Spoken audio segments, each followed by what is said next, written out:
আসসালামু আলাইকুম ওয়া রাহমাতুল্লাহি ওয়া বারাকাতুহু। আপনারা সকলে কেমন আছেন? আলহামদুলিল্লাহ, আল্লাহ পাকের রহমতে আমিও ভালো আছি। আলহামদুলিল্লাহ নাস্তাঈনুহু ওয়া নাস্তাগফিরুহু ওয়া নু'মিনু বিহি ওয়া নাতাওয়াক্কালু আলাইহি ওয়া নাউযু বিল্লাহি মিন শুরুরি আনফুসিনা ওয়া মিন সাইয়্যাতি আ'মালিনা। من يهده الله فلا مضل له ومن يضلل فلا هادي له ونشهد أن لا إله إلا الله وحده لا شريك له ونشهد أن سيدنا وحبيبنا ومولانا محمدا عبده ورسوله الذي أرسله بالحق بشيرا ونذيرا وداعيا إلى الله بإذنه وسراجا منيرا.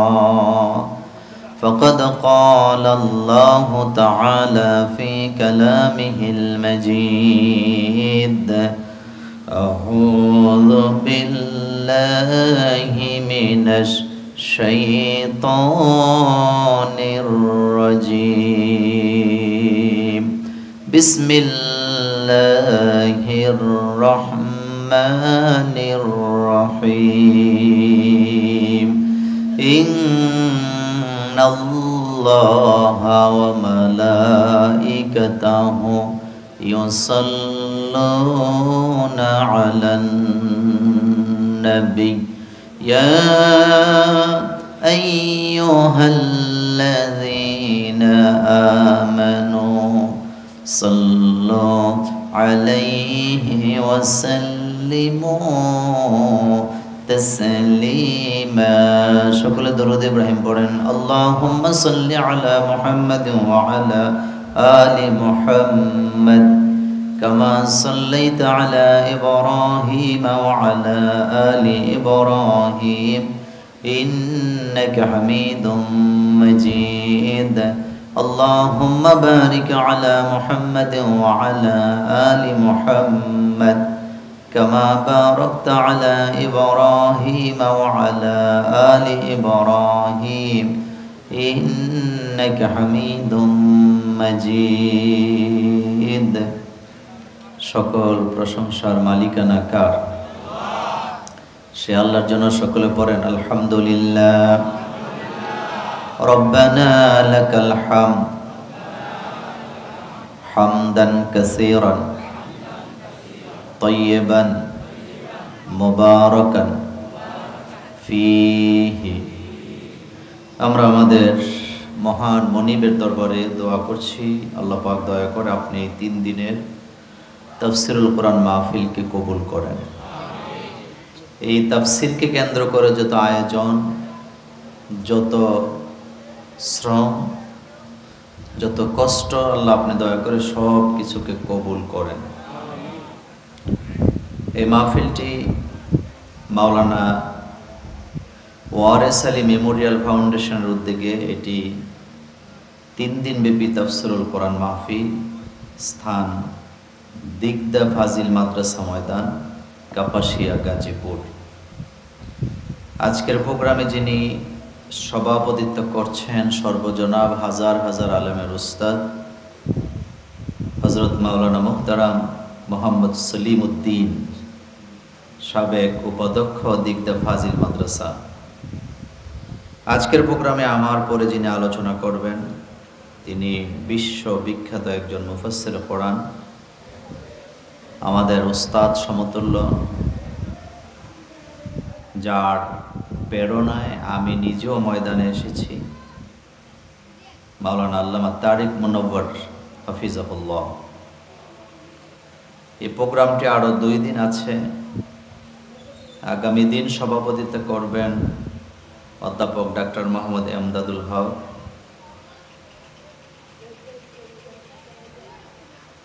আলোচনা করবেন মাওলানা ফখরুদ্দিন আহমেদ ঢাকা, অধ্যাপক ডাক্তার মোহাম্মদ মানসুরুল হক, মাওলানা জাকারিয়া।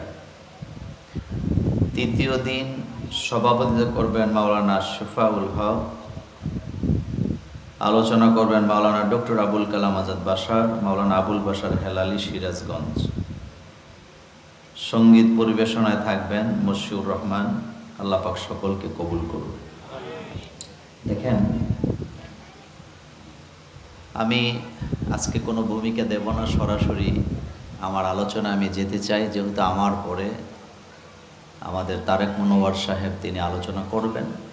আগামী দিন জুমার নামাজও আছে। প্রথমে যে কথাটি আমি বলবো, এটি তাফসিরুল কোরআন মাহফিল। এখানে কোরআন এবং হাদিস থেকে আলোচনা করা হবে। এই পৃথিবীতে যত কিতাব আছে, যত বই পুস্তক আছে, কোরআনকে আপনি কোনো কিতাবের সাথে তুলনা করতে পারবেন না। কারণ কোরআন এটি কার বাণী বলেন তো? কোরআন আল্লাহ পাকের বাণী। আল্লাহর কথা কোরআনে লিপিবদ্ধ করা হয়েছে। এই কোরআন পৃথিবীতে আল্লাহ পাক পাঠিয়েছেন। পৃথিবীর যত ধর্মীয় গ্রন্থ আছে, ভাষার দিক থেকে মানুষ সেটাকে মুখস্থ করতে পারে না, অনেক কঠিন। কিন্তু কোরআনকে আল্লাহ পাক এত সহজ করে নাজিল করলেন, ছোট্ট ছোট্ট বাচ্চারা 5 মাসে 6 মাসে 30 পারা কোরআনের হাফেজ হয়ে যায়। আমাদের কুমিল্লাতে একটা ছেলে মাত্র 49 দিনে 30 পারা কোরআনের হাফেজ হয়েছে।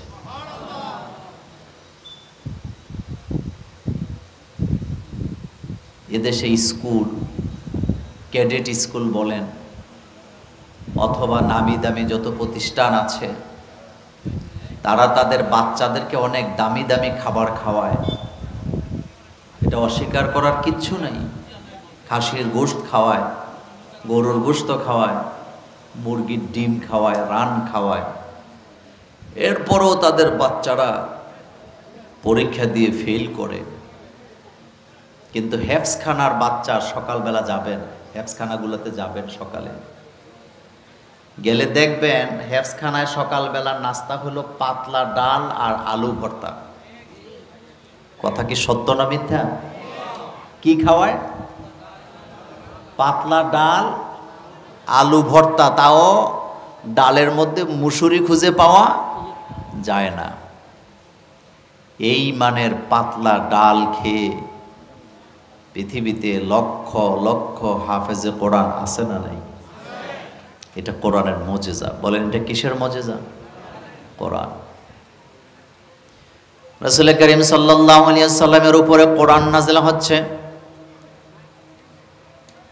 আল্লাহ রাসূল পেরেশানিতে পড়ে গেছেন। আম্মা জান আয়েশা সিদ্দিকা রাদিয়াল্লাহু তাআলা আনহা বলেন, আমি দেখতে পেতাম আল্লাহ রাসূলের উপরে যখন কোরআন নাযিল হতো, আল্লাহ রাসূলের কপাল ঘেমে যেত।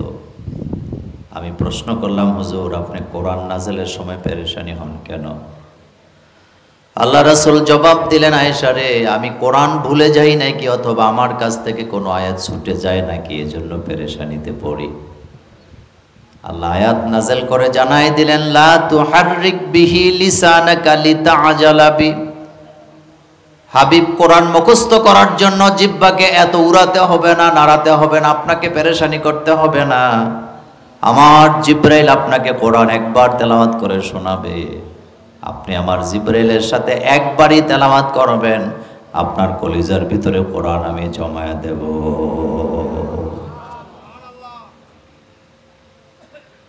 এটা একদম বাগডুম গোড়ার ডিম সাজে, এর সাথে মিলানো যাবে না। সানুকরিউকা ফালা তানসা ইল্লা মা শা আল্লাহ।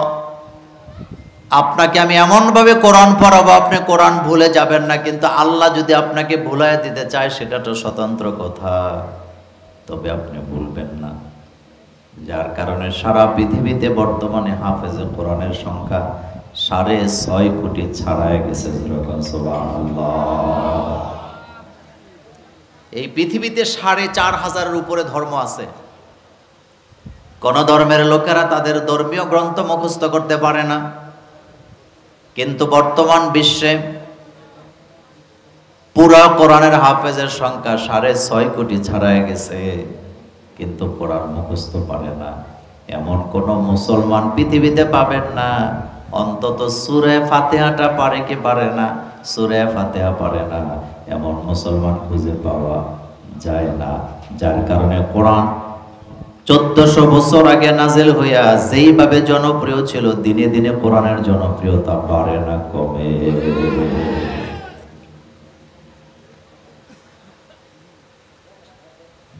কোরআনের ব্যাপারে আল্লাহ গ্যারান্টি দিচ্ছেন, এই কোরআনের ভিতরে আমার নবী একটা শব্দ বানায় বলে নাই, সবটাই ওহী ছিল। মা ইয়ান্তিকু আনিল হাওয়া ইন হুয়া ইল্লা ওয়াহয়ু ইউহা।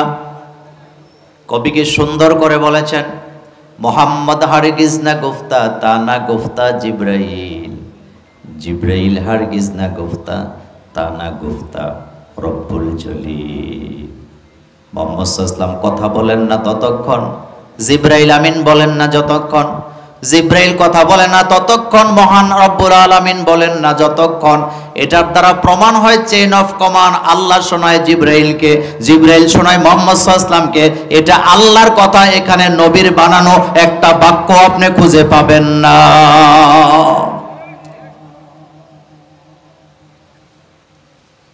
নবীকে কবি বলা হলো, নবীকে জাদুকর বলা হলো, নবীকে বলা হলো তার কাছে দুষ্ট জিনেরা এসে তাকে কিছু শোনায়। আল্লাহ পাক বলছেন, ইন কুনতুম ফি রাইবিম মিম্মা নাযালনা আলা আবদিনা ফাআতু বিসূরাতিম মিন মিসলি। আমার বান্দার উপরে আমি যে কোরআন নাযিল করেছি, তোমরা যদি সন্দেহ পোষণ করো, যাও কোরআনের মতো করে ছোট্ট একটা সূরা বানায় নিয়ে আসো। 1400 বছর হয়ে গেছে, কোরআনের মতো সূরা তো দূরের কথা, একটা লাইন বানাবার ক্ষমতা কারো নাই। কোরআন আল্লাহ কেন নাযিল করলেন? নবীকে বলছেন, আলিফ লাম রা কিতাবুন আনজালনাহু ইলাইকা লিতুখরিজান নাসা মিনাজ যুলুমাতি ইলান নূর। নবী, আপনার উপরে আমি কিতাব নাযিল করেছি, লিতুখরিজান নাসা মিনাজ যুলুমাতি ইলান নূর, যাতে করে মানব মণ্ডলীকে অন্ধকার থেকে কিতাব দিয়ে আপনি আলোর রাস্তা নিয়ে আসতে পারেন। আল ইসলামু হাক্কুন আল কুফরু বাতিলুন, আল ইসলামু নূরুন আল কুফরু যুলুমাত। ইসলাম হলো আলো, কোরআন হলো আলো। এই পৃথিবীতে যারা কোরআন পায় নাই, কোরআনের আলো পায় নাই, তারা অন্ধকারে নিমজ্জিত আছে, তারা গুমরাহিতে নিমজ্জিত আছে। তাদের দুনিয়াতেও শান্তি নাই, আখিরাতেও তাদের মুক্তি নাই। আমার কলিজার ভাইয়েরা, 2 লক্ষ মানুষের উপরে এবং 151টা দেশের উপর একটা গবেষণা করা হলো যে পৃথিবীতে কোন দেশের মানুষ সবচেয়ে বেশি সুখী আছে এবং কোন জাতি সবচেয়ে বেশি সুখী। কয় লক্ষ মানুষের উপরে গবেষণা করা হলো? 2 লক্ষ। তাদের গবেষণার রেজাল্টটা শুধু বলে দেয়। তারা বলেছেন, প্রথম কলামে বলেছেন, এই পৃথিবীতে সর্বপ্রথম সবচেয়ে সুখী মানুষ হচ্ছে মুসলিম দেশের মানুষগুলা। এটা হলো 1 নম্বর কথা। 2 নম্বরে তারা লিখছে, মুসলিম জাতি সবচেয়ে সুখী, তার কারণ হলো মুসলমানদের উপরে যত বড় বিপদ আসে, যত বড় গজব আসে, মুসলমানের আকাশের দিকে তাকায় বলে, আলহামদুলিল্লাহ, আমার আল্লাহ যা করেছেন তা ভালোর জন্যই করেছেন। এটা বলার কারণে কোনো মুসলমান ডিপ্রেশনে ভুগে না, কারণ সে জানে তার তাকদিরে যা আছে তাই হয়েছে। তাকদিরের উপরে সন্তুষ্ট থাকার কারণে তারা কখনো হতাশায় ভুগে না। আমি বোধহয় কথা বুঝাইতে পারি নাই। আপনার উপরে যত বড় বিপদ আসুক, আপনি যদি বলেন আলহামদুলিল্লাহ, আল্লাহ যা করছেন আমার ভালোর জন্যই করছেন, আপনাকে কি হতাশা নোয়ায় দিতে পারবে? এই হতাশা কি আপনাকে আত্মহত্যা করার দিকে ঠেলে দিতে পারবে? আল কাদরি খাইরিহি ওয়া শাররিহি মিনাল্লাহি তাআলা। আমার জীবনের ভালো মন্দ সবটাই আসে কার পক্ষ থেকে? এই কথা যারা বলতে পারে তারা কখনো হতাশায় ভোগে না, বরং তাদের চেহারার ভেতরে উৎফুল্লতা আছে। না,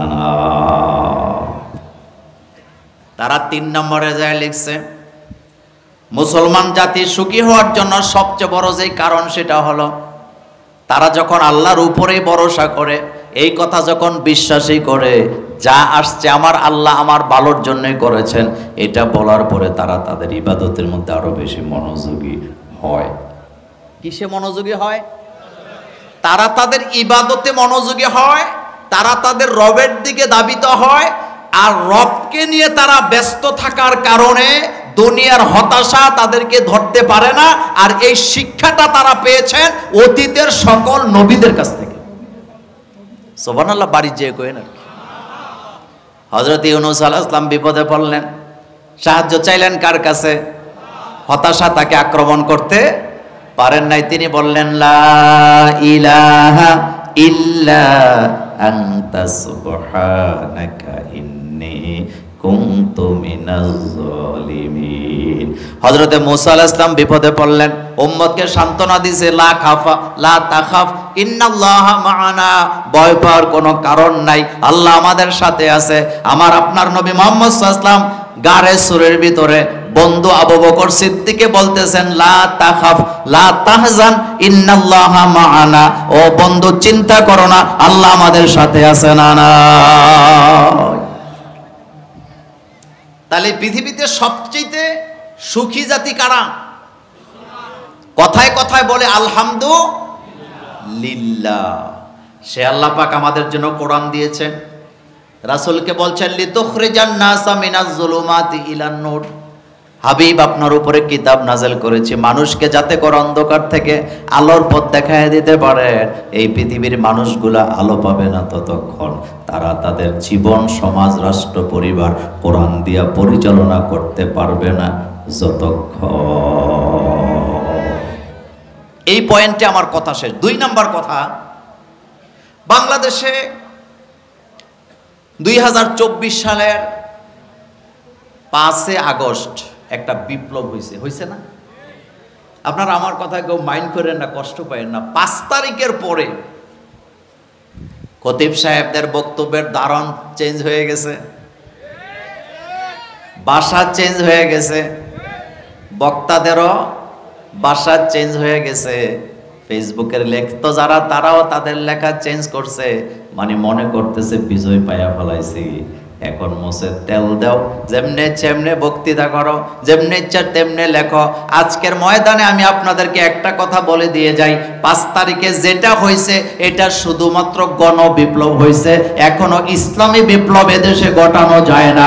আমাদের গোম হবে না ততক্ষণ, ইসলামী বিপ্লব হবে না যতক্ষণ। 5 তারিখে ইসলামী বিপ্লব হয়েছে, কথা কর না কেন? যদি ইসলামী বিপ্লব হইতো তাহলে বিজয়ের পরে 3টা চিত্র দেখা যেত। আল্লাহ বলছেন ফাসাব্বি বিহামদি রাব্বিকা ওয়াস্তাগফিরহু, মুমিনরা যখন বিজয় লাভ করে ফাসাব্বি তারা তাসবিহ করে কার? বিহামদি তারা প্রশংসা করে কার? ওয়াস্তাগফিরহু তারা মাথা নত করে তাওবা করে কার কাছে? এই 3টার একটাও দেখতে পাই নাই, বরং উল্টা চিত্র দেখতে পাইছি। টিসি চত্বরে, ঢাকা ভার্সিটিতে, শাহবাগের চত্বরে বিজয় উদযাপন করতে যায় যুবক যুবতীরা প্রকাশ্যে কোলাকুলি করেছে। এটা মুমিনের বিজয় হতে পারে না। এখানে জিনাকে প্রমোট করার পদ্ধতি আছে না? তা আপনি এত খুশি হয়েছেন কেন? আপনি খুশি হবেন তখন বাংলাদেশে ইসলামের বিপ্লব ঘটবে যখন। তবে হ্যাঁ, একটা জায়গায় খুশি, সেটা হলো কথা আগে আমরা বলতে পারি নাই, আগে আমরা ইসলামী সাহিত্য ব্যাগে করে নিয়ে ঘুরতে পারি নাই, তাফসীর বিতরণ করতে পারি না, আমাদেরকে জঙ্গি বলে গালি দেওয়া হয়েছে। এখন ময়দান উন্মুক্ত হয়েছে, গড়ে গড়ে ইসলামের দাওয়াতকে পৌঁছে দিতে হবে। কিন্তু বিপ্লব এখনো আসে নাই। ঘুমায় থাকলে হবে না। একটা কথার জবাব দেন, বাচ্চা যখন ঘুমায় আব্বা মা তখন ঘরের মধ্যে আওয়াজ করে না, বাপ মা চায় যে বাচ্চাটা ঘুমাক। কথা সত্য কি না?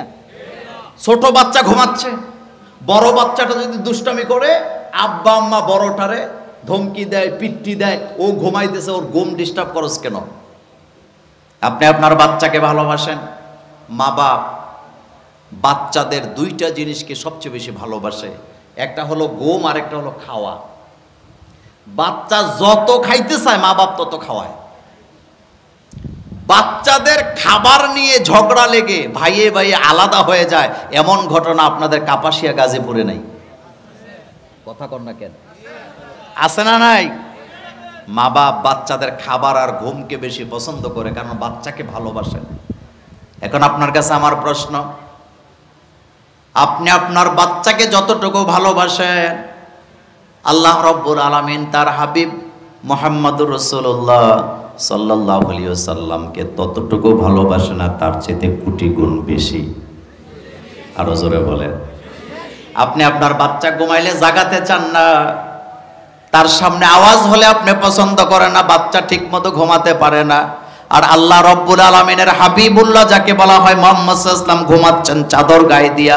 আল্লাহর কাছে বোধহয় পছন্দ লাগে না যে হাবিব ঘুমাক, কিন্তু এই ঘুমন্ত অবস্থায় রাসূলকে আল্লাহ ডাক দিয়েছেন, ইয়া আইয়ুহাল মুদ্দাসসির কুম ফাআনজির ওয়া রাব্বাকা ফাকাব্বির ওয়া সিয়াবাকা ফাতাহির ওয়ার রুজজা ফাহজুর। আল্লাহ বলতেছেন, হাবিব ও কাপড় মুড়ি দিয়া ঘুমানে ওয়ালা, ও বস্ত্র আচ্ছাদনকারী, চাদরওয়ালা, চাদর মুড়ি দিয়ে ঘুমানেওয়ালা, কুম আপনি উঠেন, ফাআনজির আপনি মানুষকে সতর্ক করেন। আপনাকে চাদর মুড়ি দিয়া ঘুমানোর জন্য দুনিয়াতে পাঠাই নাই, রেসালাতের দায়িত্ব দিয়ে আপনাকে দুনিয়াতে পাঠানো হয়েছে। আপনি উঠেন, আপনি মানুষকে সতর্ক করেন। আল্লাহ রাসূলকে আল্লাহ ঘুমাইতে দেয় না, জাগ্রত করলেন মানুষকে সতর্ক করার জন্য। আর ফজরের আজান হয়, ছেলে মেয়েরা নামাজে যায় না, আব্বা আম্মারা জাগাইও দেয় না, এমন মা বাবা আছে না? না,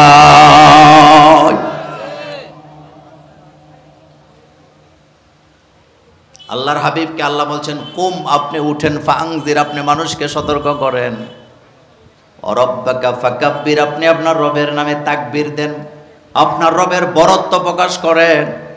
কষ্টের কথা বলে যায়, আল্লাহ বলতেছেন আপনি আপনার রবের তাকবীর দেন, রবের নামে তাকবীর দেন।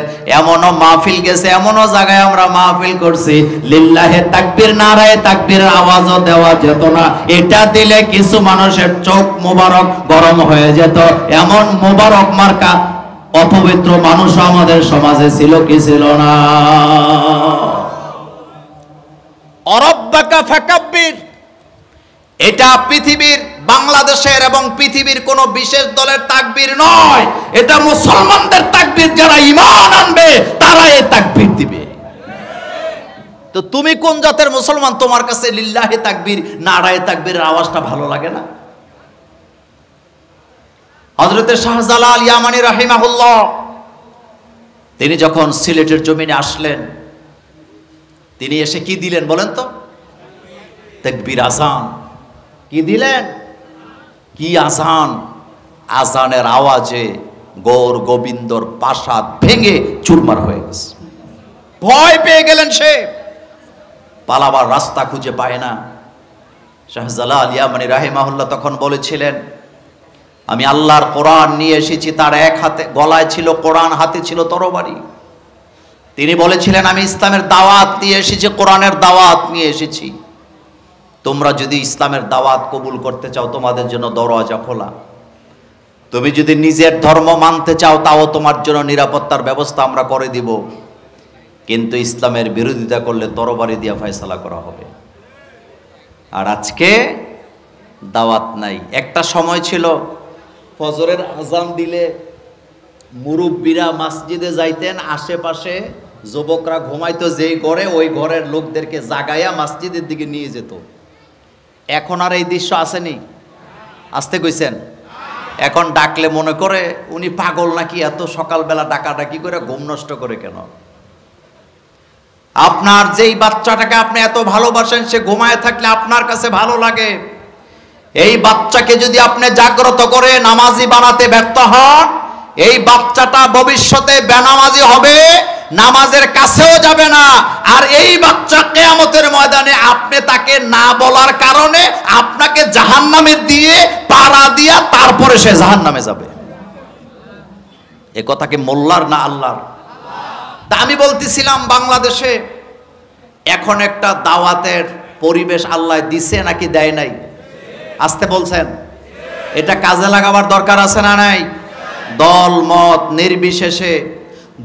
মত নির্বিশেষে আকীদা নিয়ে বিভিন্ন মাসালা নিয়ে ধাক্কাধাক্কি না করে এখন এই সময় আমাদেরকে প্রত্যেক ঘরে ঘরে ইসলামের দাওয়াত পৌঁছাতে হবে, মানুষকে বুঝাতে হবে কোরআন ছাড়া পৃথিবীতে শান্তি পাওয়া যায় না।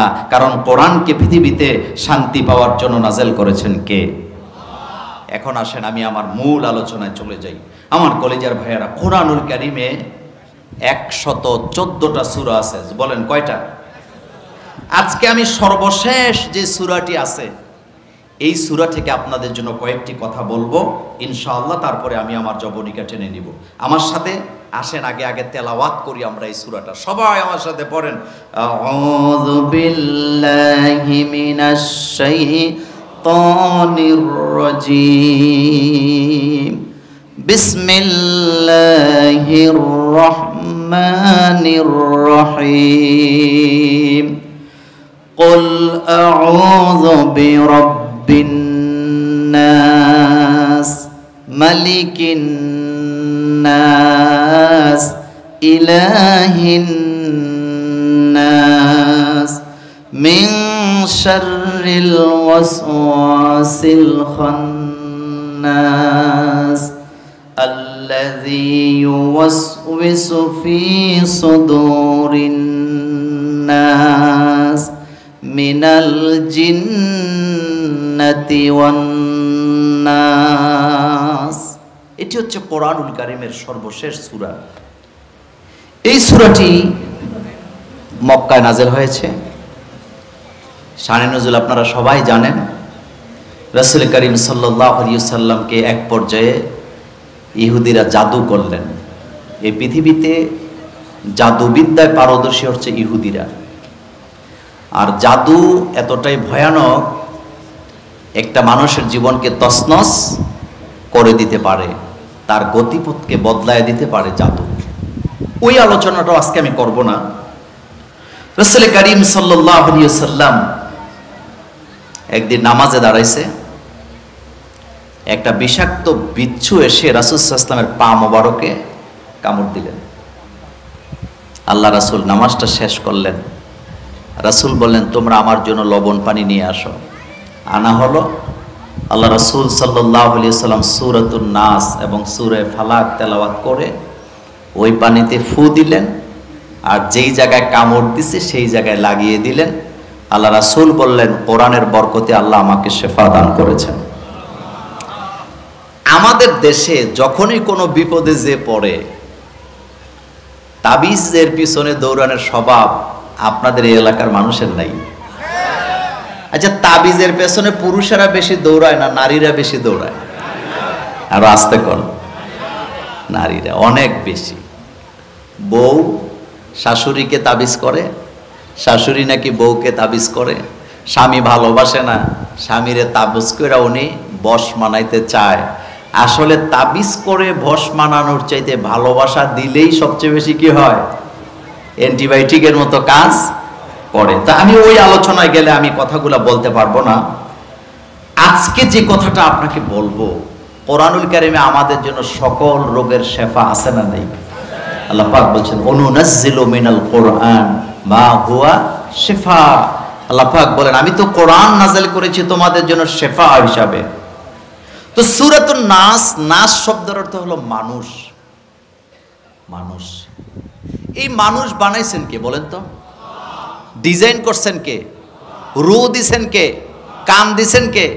ব্রেন দিছেন কে? হাত দিছেন কে? পা দিছেন কে? কলিজা দিছেন কে? হার্ট দিছেন কে? রক্ত দিছেন কে? কিডনি দিয়েছেন কে? প্রত্যেকটা অঙ্গ পতঙ্গের এত দাম, পৃথিবীর কোনো মানুষকে তার অঙ্গ উপহার দিতে পারে না। আপনারা বলবেন, মোল্লা ভাই কিডনি তো দিতে পারে। তবে নিজেরটা খুয়াইয়া, নিজেরটা অক্ষত রেখে, কথা কি বুঝতেছেন? নিজেরটা অক্ষত রেখে দিতে পারে না। তো সূরাতুন নাস নামে আল্লাহ একটা কোরআনে সূরা দিলেন, মানুষের নামে সূরা। আমি এদিক সেদিক গেলে আমার কথাটা গোলাইতে পারবো না।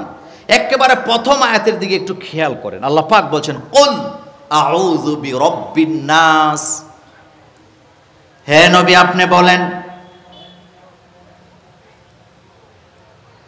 কুল আপনি বলেন, আউযু বিরাব্বিন নাস, আমি মানুষের রবের কাছে আশ্রয় প্রার্থনা করছি। এখন আপনার কাছে আমার একটা প্রশ্ন, আল্লাহ বলছেন বিরাব্বিন নাস, মানুষের রব হলো আল্লাহ। বলেন মানুষের রব কে? আরো জোরে বলেন মানুষের রব কে? মানুষের রব হলো আল্লাহ। মানুষকে লালন পালন করেন আল্লাহ, মানুষকে প্রতিপালন করেন আল্লাহ। বাংলা একটা শব্দ আছে স্বামী, স্বামীর এক অর্থ হলো মালিকানাজাত। আপনি আপনার স্ত্রীকে ভরণ পোষণ দেন, খাওয়া দাওয়া করান বলে আপনার আনুগত্য না করে যদি অন্য কোনো পুরুষের প্রশংসা করে আপনার মাথা গরম হয়ে যাবে, আপনি তাকে পিটাবেন।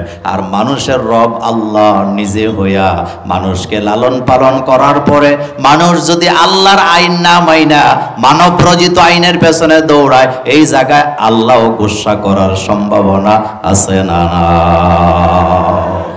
এখন আমার কলিজার ভাই আপনাদের কাছে একটা প্রশ্ন, আমার মানুষের রবকে? মানুষের রবকে? এই রব নিয়া যোগে যোগে মোমেনদের সাথে কাফেরদের টক্কর লাগছে। পৃথিবীতে যত নবীর আগমন ঘটেছিল সব নবীদের সাথে তখনকার রাষ্ট্র ক্ষমতা, তখনকার রাষ্ট্র শক্তি এই রব নিয়া নবীদের সাথে দ্বন্দ্ব করেছে। অথচ মানুষের রবকে? জোরে বলেন তো। এখন দেখেন মুসা আলাইহিস সালাম যখন ফেরাউনের সামনে দাওয়াত নিয়ে গেছিল, প্রথম ঝগড়াটাই হয়েছে রুবুবিয়ত নিয়ে। ফেরাউন চেয়ারে বসা ছিল, অহংকার করে করে বলতেছিল, এই মানুষগুলাকে আমি খাওয়াই, এই 20 কোটি মানুষ 30 কোটি মানুষে আমি খাবার দেই। আমার কথা কেউ কষ্ট পায়েন না। কোন ক্ষমতাধর নারীকে নাকি তার বোন বলেছিল, আপনি যদি 20 কোটি মানুষকে খাওয়াইতে পারেন 10 লক্ষ রোহিঙ্গারে কেন খাওয়াতে পারবেন না? এখন আপনার কাছে আমি জানতে চাই, মানুষের রব যদি আল্লাহ হয়ে থাকে, পৃথিবীর কোন শাসক যদি বলে আমি তাকে খাওয়াই, আমি মানুষকে খাওয়াই, বুঝতে হবে আল্লাহর নাফরমান হয়ে গিয়েছে। খাওয়াই কে? খাওয়াই কে?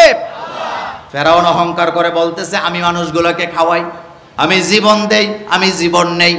আনা রব্বুকুমুল আলা, আমি তো বড় রব, আমার পরে আবার রবকে।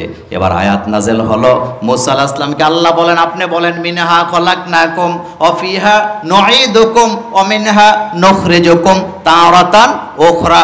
এই আয়াত সর্বপ্রথম মুসা আলাইহিস সালাম ফেরাউনের সামনে তেলাওয়াত করে জানাইছিলেন, ও ফেরাউন এত অহংকার করো না, মিনহা খলাকনাকুম, এই মাটি থেকে তোমাকে তৈরি করা হয়েছে, অফিহা নুঈদুকুম, এই মাটিতে তোমাকে পুঁতে দেওয়া হবে, অমিনহা নুখরিজুকুম তারাতান উখরা, এই মাটি থেকে তোমাকে আবার বের করা হবে। আল্লাহর সামনে দাঁড়ায়া জীবনের হিসাব দেওয়া লাগবে কি লাগবে না? এখন দেখেন আল্লাহ পাক বলছেন, কুল আউযু বিরাব্বিন নাস, নবী আপনি বলেন আমি আশ্রয় চাই মানুষের রবের কাছে। তাহলে মানুষের রবকে? কিন্তু ফেরাউন উল্টো প্রশ্ন করতেছে মুসা আলাইহিস সালামকে, ফামান রব্বুকুমা ইয়া মুসা, হে মুসা তোমাদের দুইজনের রব কে? তাইলে দ্বন্দ্ব লাগলো কি নিয়া? রব। বলেন কি নিয়া? রব, রুবুবিয়ত। ডাইরেক্ট প্রশ্ন, ফামান রব্বুকুমা ইয়া মুসা, হে মুসা তোমাদের রব আবার কে? মুসা আলাইহিস সালাম জবাব দিচ্ছেন, রব্বুনাল্লাযী আ'তা কুল্লা শাইইন খালকাহু সুম্মা হাদা, আমার রব তিনি যিনি সবকিছুকে সৃষ্টি করে হেদায়েত দান করেন, চলার রাস্তা দেখায় দেন, চলার পথ বাতলায় দেন, তিনি আমার রব। তাহলে আপনাদের কাছে জানতে চাই আমাদের রব কে? তো আল্লাহ যদি আমার রব হয়, আমার ইবাদতের মালিকানা কার? প্রশংসা পাবে কে?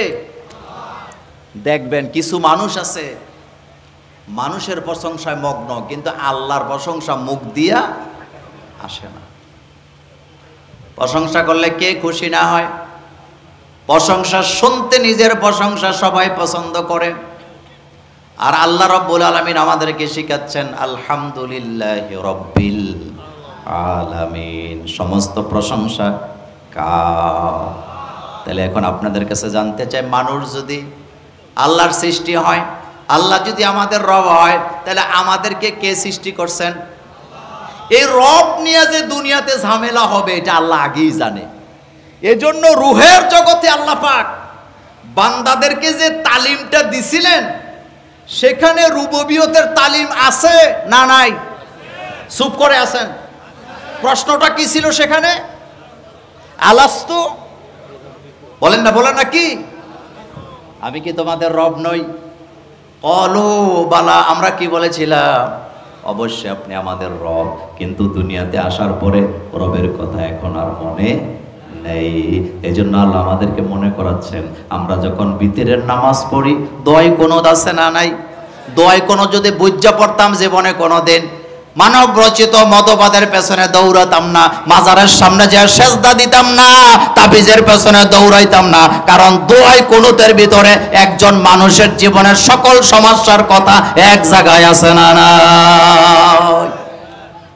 আল্লাহুম্মা ইন্না নাস্তাঈনুকা, বলেন আল্লাহুম্মা ইন্না নাস্তাঈনুকা ওয়া নাস্তাগফিরুকা ওয়া নু'মিনু বিকা ওয়া নাতাওয়াক্কালু আলাইকা ওয়া নুসনি আলাইকাল খায়রা ওয়া নাশকুরুকা ওয়া লা নাকফুরুকা ওয়া নাখলাউ ওয়া নাতরুকু মাইয়াফজুরুকা। আল্লাহুম্মা ইয়্যাকা না'বুদু ওয়া লাকা নুসাল্লি ওয়া নাসজুদু ওয়া ইলাইকা নাসআ ওয়া নাখফিদু ওয়া নারজু রাহমাতাকা ওয়া নাখশা আযাবাকা ইন্না আযাবাকা বিল কুফফারি মুলহিক। সুবহানাল্লাহ পড়েন। তাহলে আমাদের রবকে মাথা নত করতে হবে কার সামনে?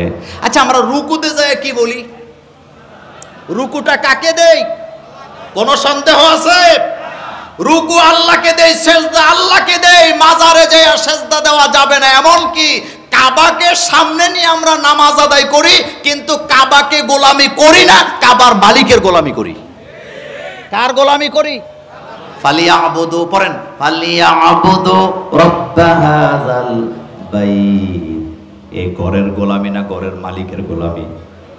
কার কার?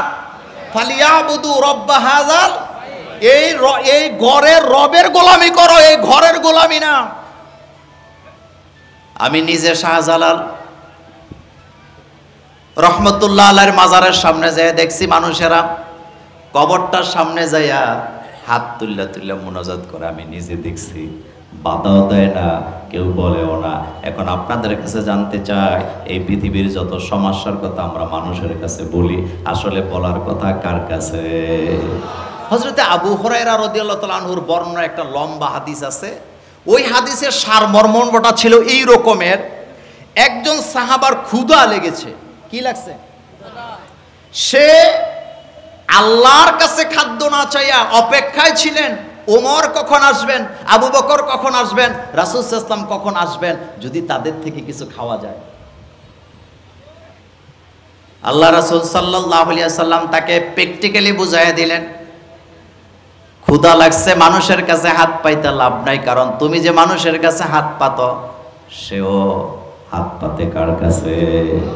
আজকের মাহফিলে আমার যত মায়েরা বোনেরা আসছো, যত বাবারা আসছো, ভাইয়েরা এসেছেন, কপালে চুমু দিয়ে বলে যায়, আপনার হাজার সমস্যা কলিজায় জমা আছে, আপনার হৃদয়ের ভিতরে লক্ষ লক্ষ কোটি কোটি দুঃখ আছে। আরেকজনরে বললে আপনি পাতলা হন, কিন্তু আপনি জানেন না আপনার দুঃখগুলো আরেকজনকে আপনি বলতেছেন, যার কাছে বলতেছেন তার কাছে এর চাইতে আরো হাজার গুণ বেশি দুঃখ আছে না? আরে ভাই, আপনি আমাকে দেখে বলতেছেন মোল্লা ভাই একটু দাঁড়ান, আমার দুঃখ বলে একটু হালকা হই, এই অভ্যাস আছে না? এই অভ্যাস আছে না? তবে এটা মা বোনদের মধ্যে একটু কথা কর না কেন? দুইটা একসাথে হইলে কয়, বোন অনেক দুঃখ হৃদয়ে জমায় রাখছে তোর লাগে, আইসত সারাটা রাত আজকে তোরে দুঃখ কমো, কলিজা পাতলা করবো। কিন্তু বোন, তুমি যার কাছে দুঃখ বলতেছ তার নিজের দুঃখের শেষ নাই। দুঃখ যদি বলতে হয়, তোমার দুঃখ যিনি সরায় দিতে পারবে তার কাছে বলো। আর তার নাম কি? চিল্লায় বলতে হবে, তার নাম কি? দুনিয়ার কোন মানুষের দুঃখ দুর্দশা সরায়া দিতে পারে না। মানুষের রব যিনি, তিনি মানুষের দুঃখ শোনেন, তিনি মানুষকে ক্ষমা করেন। সুবহানাল্লাহ। এই দুনিয়াতে নবীরা যে বিপদে পড়তেন, নবীরা সাহায্য চাইতেন কার কাছে? সেদিকে গেলাম না, আমি মূল কথায় থাকলাম। তাইলে বলেন, মানুষের রবটা কে? খাওয়ায় কে? পড়ায় কে? তাহলে সেজদা প্রশংসা কাকে দিবেন? রুকুতে গেলাম, যাই বলতেছে সুবহানা রাব্বিয়াল আযীম। আল্লাহ বুঝি বলেন, রুকুর তাসবিহ কি? সুবহানা রাব্বিয়াল। এখানে রব আছে না নাই? আবার যখন রুকু থেকে দাঁড়াচ্ছেন তখন বলতেছেন সামিআল্লাহু লিমান হামিদা, এরপরে বলতেছেন রব্বানা লাকাল হামদ। এখানেও রবের কথা আছে না না? এরপরে সোজা হয়ে দাঁড়ায় বলবেন হামদান কাসীরান তাইয়্যিবান মুবারাকান ফি। এখানেও রবের কথা আছে না না? তিরমিজিতে হাদিসটা আসছে, বুখারীতেও আছে। একজন সাহাবা রুকু থেকে দাঁড়াবার পর আল্লাহর প্রশংসা করছিলেন, রব্বানা ওয়া লাকাল হামদ, এতটুক পর্যন্ত পড়তেন। কিন্তু সাহাবা আরো বাড়ায় দিলেন, তিনি বললেন হামদান কাসীরান তাইয়্যিবান মুবারাকান ফিহি। আল্লাহ রাসূল বললেন, এটা তো আমি শিখাই নাই, কেন পড়লা? সাহাবা বললেন, হুজুর আমি আল্লাহর প্রশংসা করতে যেয়ে বাড়ায় দিলাম। আল্লাহর নবী বললেন, তুমি যখন আল্লাহর প্রশংসা করতেছিলে, ফেরেশতারা কাগজ কলম নিয়ে প্রতিযোগিতা করতেছিল তোমার আমলনামায় কে কত বেশি নেকি লিখে দিতে পারে। আল্লাহু আকবার। তাইলে মানুষের রবকে। শেষ কথা এই আয়াতের ব্যাপারে, মানুষ যখন মারা যাবে, কবরে যখন রাখা হবে, রুবুবিয়তের ব্যাপারে কবরে প্রশ্ন আছে না নাই? এখন আপনি একটু মিলান তো, রুহের জগতে রব নিয়ে প্রশ্ন, দুনিয়াতে বাতিলের সাথে রব নিয়ে দ্বন্দ্ব, আর কবরে যাওয়ার পরেও প্রথম প্রশ্নটা করা হবে রুবুবিয়তের ব্যাপারে। এজন্য যারা দুনিয়াতে রবকে চিনবে না, রবের দেয়া জীবন বিধানকে মানবে না, তারা মৃত্যুর সময় ঈমান নিয়ে মরতে পারবে না। আমাদের দেশে মানুষ যখন মরে যায়, সুদখোর, ঘুষখোর, বেনামাজি, ইসলাম বিদ্বেষী, জীবনে ইসলামকে পছন্দ করে না, এই রকমের একটা লোকও যদি মারা যায়, তাকে সাদা কাপড়ই পরায়, তাকে জানাজা আমাদের মতো করেই দেয়। দেওয়ার পরে কবরে যখন লাশটা রাখে তখন বলে বিসমিল্লাহি ওয়া আলা, বলেন বিসমিল্লাহি ওয়া আলা মিল্লাতি রাসূলিল্লাহ, আল্লাহর নামে রাসূলের মিল্লাতে অর্থাৎ রাসূলের দলে উঠায় দিয়ে গেলাম। কিন্তু দুনিয়াতে থাকতে রাসূলের দলের সাথে তার ছিল কি? কথা কন না কেন? দ্বন্দ্ব। বলেন কি ছিল? দ্বন্দ্ব। রবকে চিনে নাই, কোনোদিন রবের প্রশংসা করে নাই। ঘুম থেকে জাগ্রত হওয়ার পরে রবের প্রশংসা আছে না নাই? আলহামদুলিল্লাহিল্লাযী আহিয়ানা বাদামা আমাতানা ওয়া ইলাইহিন নুশুর। নামাজে দাঁড়াইলাম, নামাজে দাঁড়ায়া রবের প্রশংসা আছে না নাই? কুল ইন্না সলাতি, পড়েন কুল ইন্না সলাতি ওয়া নুসুকি ওয়া মাহইয়ায়া ওয়া মামাতি লিল্লাহি রাব্বিল আলামিন। তাহলে এখন জানতে চাই মানুষের রবের নাম কি? হযরতে মূসা আলাইহিস সালামের জবাব শুনে ফেরাউনের চুল গেছে খাড়া হইয়া। মূসা আলাইহিস সালাম প্রমাণ দিলেন, আমি কেন আমার আল্লাহর উপরে ভরসা করব না?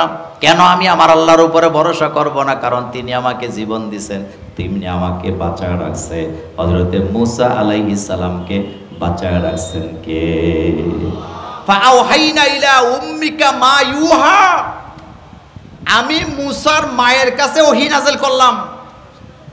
যেদিন ফেরাউনের লোকেরা মূসাকে হত্যা করার জন্য পরিকল্পনা করেছিল, বাক্সার ভিতরে ঢুকাইয়া মূসা আলাইহিস সালামের মা মূসা আলাইহিস সালামকে নদীতে ফেলে দিলেন। এগুলা গল্প না কোরআন? হ্যাঁ, নিজের বাচ্চা নিজে নদীতে ফেলে দেয়, বাক্সের ভিতরে ঢুকাইয়া। বুকের পাটা সাহস লাগবে, কি লাগবে? কিন্তু আল্লাহ পাক বলেন ফাআওহাইনা ইলা উম্মিকা মা ইউহা, হে মুসা, তোমার মায়ের কাছে আমি ওহী নাযিল করে নিশ্চয়তা দিলাম, তুমি তোমার ছেলেকে বাক্সে ঢুকাইয়া নদীতে ফেলে দাও, সিন্ধুকে ঢুকাইয়া নদীতে ফেলে দাও, তোমার ছেলেকে আমি তোমার কোলে আবার ঘুরাইয়া ফেরত দেব। দেয় নাই? দেয় নাই? দিছে কিনা? তাহলে রব আমাদেরকে, এই কথাটা আল্লাহ আমাদেরকে মনে করাচ্ছেন, কুল আউযু বিরাব্বিন নাস, নবী আপনি বলেন আমি আশ্রয় চাই মানুষের রবের কাছে। 2 নম্বরে বললেন মালিকিন নাস, মানুষের মালিক কে? মালিকিন নাস, নবী আপনি বলেন আমি আশ্রয় চাই মানুষের মালিকের কাছে। মানুষ কে বানাইছেন? আল্লাহ পাক বলছেন আর রহমান আল্লামাল কোরআন খলাকাল ইনসান আল্লামাহুল বায়ান। আর রহমান যিনি অতীব দয়ালু, যিনি দয়ালু। আল্লামাল কোরআন, তিনি কোরআন শিক্ষা দিয়েছেন। খলাকাল ইনসান, তিনি মানুষ তৈরি করেছেন। আল্লামাহুল বায়ান, তিনি মানুষকে বায়ান শিক্ষা দিয়েছেন। তাহলে শিক্ষা দুনিয়ার কেউ দিতে পারে না, শিক্ষা দেওয়ার ক্ষমতা কার?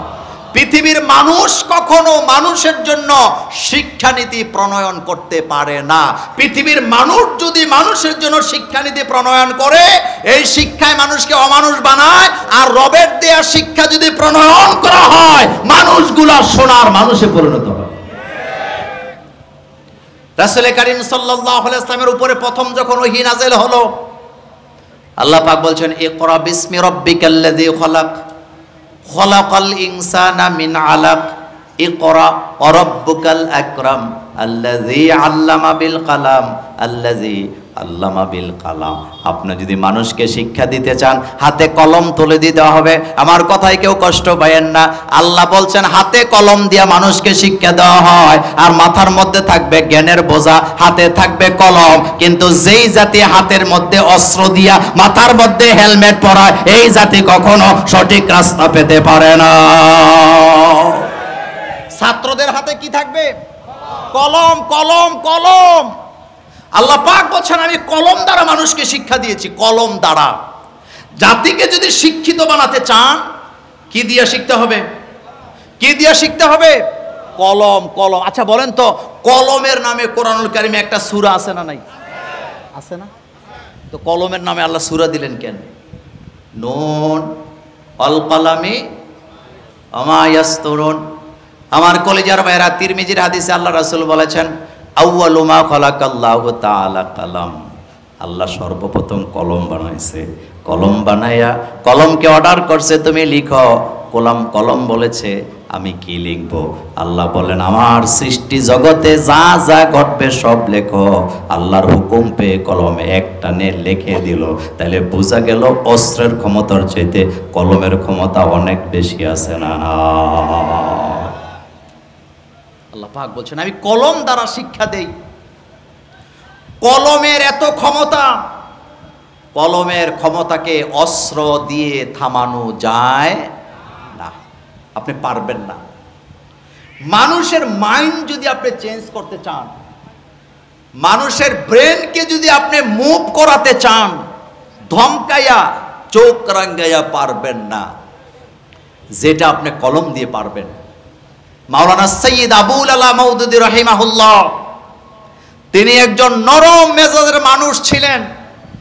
তিনি বক্তৃতা দিতেন ধীরে ধীরে, কিন্তু তার কলমের এত শক্তি, তার কলমের লেখনের এত পাওয়ার ছিল, হাজার হাজার পারমাণবিক বোমা দিয়ে তার কলমকে মোকাবেলা করা যাবে না। তার কলম দিয়া সারা পৃথিবীর কোটি কোটি যুবক যুবতীদের ব্রেনকে গোমরাহি রাস্তা থেকে ইসলামের পথে ফেরত এনেছে। কথা বুঝাইতে পারি নাই? একটা কলম দিয়ে যে বই লেখা হয়, মতাদর্শ লেখা হয়, তাফসির লেখা হয়, এই কলমের লেখা পরে মানুষের মাইন্ড কি হয়?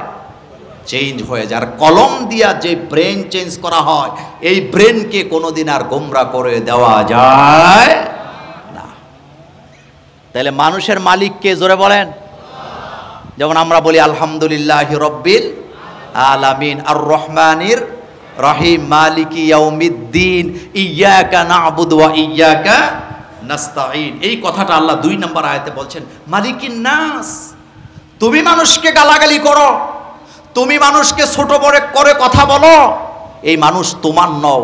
এই মানুষকে তুমি ক্ষতি করো, এই মানুষের বিরুদ্ধে তুমি মিথ্যা মামলা করো, মানুষকে তুমি ছোট করো, মানুষের উপরে অত্যাচার করো, মানুষের উপরে জুলুম করো, তুমি তোমার ভাইয়ের উপরে জুলুম করো, বোনের উপরে জুলুম করো, সমাজের মানুষের উপরে জুলুম করো, অথচ জেনে রাখো এই মানুষগুলার মালিকানা কার?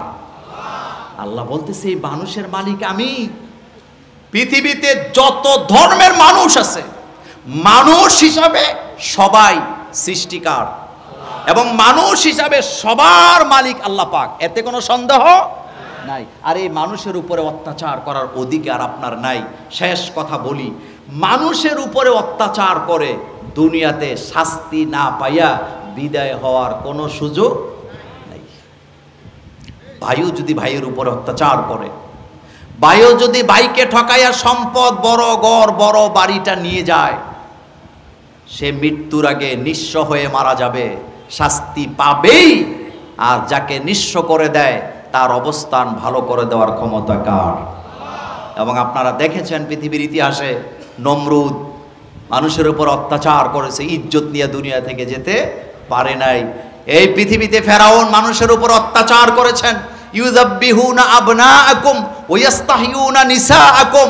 40,000 শিশু বাচ্চাকে ফেরাউন হত্যা করেছে, মায়ের কোল খালি করেছে, ইজ্জত নিয়ে দুনিয়া থেকে যেতে পারে নাই। তারপরে আবু জহিল, আবু লাহাব, উতবা, শাইবারা মানুষের উপর অত্যাচার করেছেন। আল্লাহ পাক দুনিয়াতে তাদেরকে লাঞ্ছিত, অপমানিত করে দুনিয়া থেকে বিদায় দিয়েছেন। তার একটাই কারণ, মানুষের মালিককে। মানুষ অত্যাচার সহ্য করে, কিন্তু মানুষের মালিক মানুষের উপরে অত্যাচার বরদাস্ত করে না। আমার কলিজার ভাইয়েরা, আমার কথা এখানে আজকে শেষ করব। মানুষের মালিকানা আল্লাহর, মানুষের উপরে অত্যাচার করলে আল্লাহ কখনোই বরদাস্ত করেন না। এর পরের কথাগুলা অন্য কোনো মাঠে, অন্য কোনো দিন যদি আমি সুযোগ পাই, অনেকগুলা কথা এই ব্যাপারে আছে। মানুষের মালিক যে আল্লাহ, মানুষের উপরে জুলুম করলে যে আল্লাহ বরদাস্ত করেন না, কেন করেন না, ইনশাল্লাহ আমার ব্রেনে যদি সেগুলো থেকে যায়, ভবিষ্যতে আবারও অন্য কোথাও আলোচনা করব। আজকের মতো এখানে আলোচনা শেষ করছি। আল্লাহ পাক আমাদের সকলকে কোরআনের জন্য কবুল করুক, ইসলামের পথে কবুল করুক, আল্লাহর গোলামি করার তৌফিক দান করুক, রাসূলের সুন্নাহর উপরে জীবনযাপন করার তৌফিক দান করুক। আসসালামু আলাইকুম ওয়া রাহমাতুল্লাহি ওয়া বারাকাতুহু। সুবহানাকা আল্লাহুম্মা ওয়া বিহামদিকা আশহাদু আল্লা ইলাহা ইল্লা আনতা আস্তাগফিরুকা ওয়া আতুবু ইলাইক।